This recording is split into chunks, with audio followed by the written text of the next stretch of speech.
Income और output, here aggregate demand.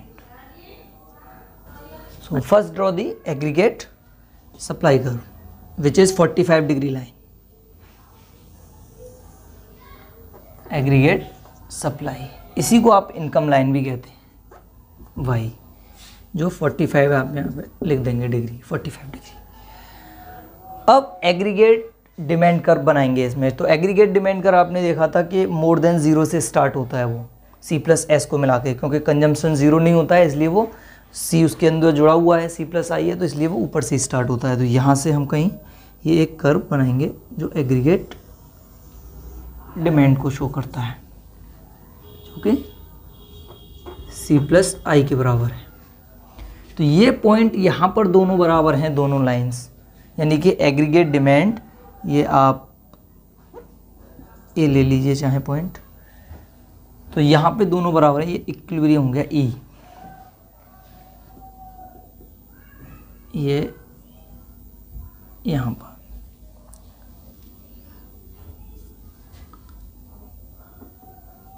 OC या OM, M कर दें इसे. तो इक्विलिब्रियम कहाँ पर हुआ है? पॉइंट E पर इक्विलिब्रियम लेवल हो गया, जहाँ पर demand and supply are equal. तो पॉइंट E पर अगर आप देखें, यहाँ पे पॉइंट E पर जो है इक्विलिब्रियम होगा, equilibrium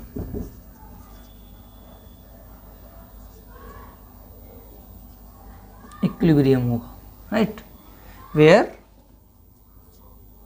AD is equals to AS. यहाँ पर एग्रीगेट डिमांड एग्रीगेट सप्लाई के बराबर है.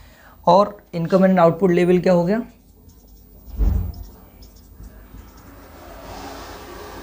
Output level, income and output level हो गया आपका OM level of output, right. ये इनकम ऑफ और आउटपुट लेवल हो गया इकोनॉमी का, जो इकोनॉमी यहाँ पर जो है इक्विलिब्रियम में होगी, कि ना तो इकोनॉमी के अंदर डिमांड ज़्यादा है और ना ही सप्लाई ज़्यादा है, ना ही सप्लाई कम है और ना ही डिमांड कम है. मतलब कोई भी चीज़ कम या ज़्यादा नहीं है, ये दोनों डिमांड और सप्लाई एक दूसरे के बराबर हैं. तो इस अप्रोच से आप इस तरीके से इकोनॉमी के अंदर इनकम और आउटपुट का इक्विलिब्रियम इस्टेब्लिश कर सकते हैं. अब सेकंड अप्रोच देखेंगे, सेविंग इन्वेस्टमेंट अप्रोच.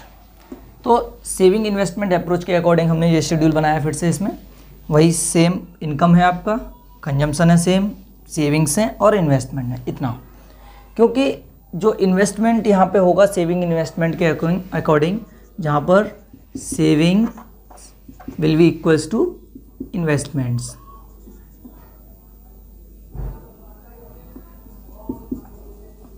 राइट. तो अगर इसे देखें आप, वैसे भी जो एग्रीगेट डिमांड कर्व वाला जो अप्रोच था इससे पहले वाला, वो इस ऐसा ही सेम है, जैसे aggregate demand is equals to aggregate supply था उसमें.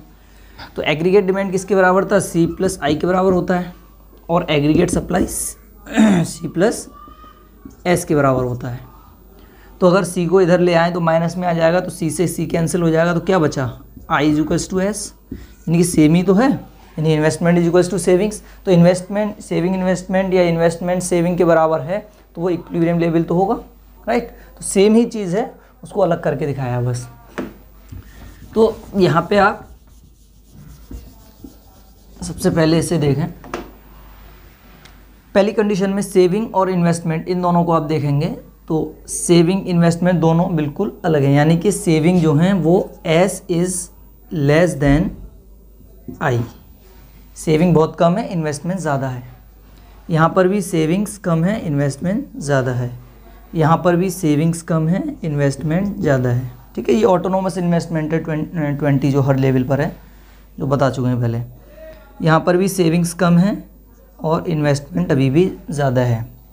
ये पॉइंट आता है जहाँ पर saving is equals to investment है, राइट. तो ये लेवल जो है आपका इक्विलिब्रियम लेवल होगा.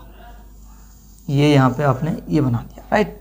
160 जो है इनकम हो गई इकोनॉमी की. और यहाँ पे अगर देखें तो सेविंग इज़ मोर, सेविंग्स जो है ज़्यादा हो गई, अब इन्वेस्टमेंट कम है यहाँ पे. इस तरह सेविंग्स बढ़ती जा रही हैं और इन्वेस्टमेंट कम है, राइट. अब इससे कर्व के थ्रू भी देख सकते हैं इक्विलिब्रियम को.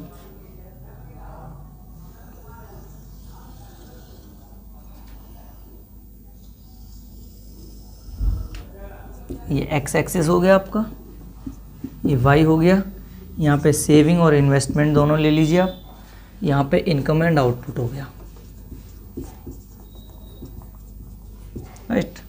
ये ज़ीरो है, ये नेगेटिव में, क्योंकि सेविंग्स नेगेटिव में भी है हमारे पास, इसलिए नेगेटिव में एरिया ले लिया हमने। तो इन्वेस्टमेंट जो कि 20 पे फिक्स किया था, तो एक जगह यहाँ पे इन्वेस्टमेंट बना लेंगे एक लाइन सीधी parallel to the X axis, this is investment, या आई लाइन कर दीजिए इसको, इन्वेस्टमेंट लाइन है, राइट। अब सेविंग जो बताया था कि वो नेगेटिव से होते हुए पॉजिटिव की तरफ जाता है, तो सेविंग कर्व आप यहाँ से बना दें, ये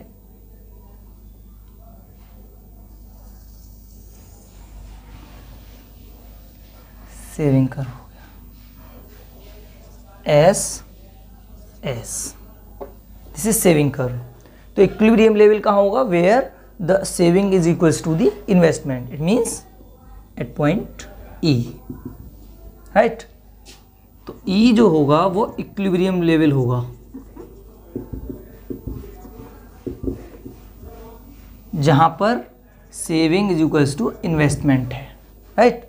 और यही आपका लेवल ऑफ इनकम जो है बनेगा O Q level of income, at O Q level of income, है कि नहीं। ओ क्यू लेवल जो है इनकम का हो गया, जहाँ पर सेविंग और इन्वेस्टमेंट दोनों कर्व बराबर हैं। तो अगर इस एरिया में देखें आप, तो सेविंग्स जो है कम है, इन्वेस्टमेंट ज़्यादा है। सेविंग इन्वेस्टमेंट लाइन ये है, सेविंग ये है, तो सेविंग जो है वो कम है, इन्वेस्टमेंट ज़्यादा है। और यहाँ इससे ऊपर जब पॉजिटिव, यहाँ पे देखिए सेविंग जो है ज़ीरो सेविंग्स कहलाती हैं, ये पॉइंट जो है कोई सेविंग नहीं है, जितनी इनकम है उतनी ही कंजम्पशन हो रहा है इकोनॉमी में। यहाँ पॉइंट से आगे जब आप जाएंगे तो सेविंग जो है ज़्यादा है और इन्वेस्टमेंट कम है, यानी कि इन्वेस्टमेंट कम कर्व जो है नीचे है और सेविंग कर्व ऊपर है। तो इसलिए सेविंग्स कम ज़्यादा है यानी कि, और इन्वेस्टमेंट कम है, राइट। तो इस तरीके से आप कर्व के थ्रू भी इक्विलिब्रियम दिखा सकते हैं इकोनॉमी में। ये दूसरा हो गया तरीका आपका सेविंग इन्वेस्टमेंट अप्रोच, राइट।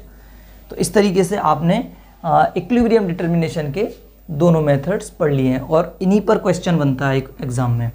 जो आपने इससे पहले कर्व ड्रॉ करना सीखा था वो सारी चीज़ें कम आती हैं, लेकिन वो इसलिए पढ़ी थी कि ये ड्रॉ करने कैसे हैं, ये आए कहाँ से ये कर्व, इसलिए उसको आपने समझा था।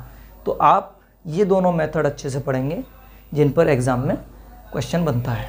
तो थैंक यू स्टूडेंट्स, इस तरह से आपने जो है ये इक्विलिब्रियम सीखा, इनकम और आउटपुट का डिटर्मिनेशन कैसे होता है इकोनॉमी के अंदर, राइट। नेक्स्ट वीडियो में हम बात करेंगे इन्वेस्टमेंट मल्टीप्लायर की। तो थैंक यू, और इसके अगर नोट्स चाहिए आपको तो डिस्क्रिप्शन में लिंक दिया हुआ है, वहाँ से आप डाउनलोड कर सकते हैं।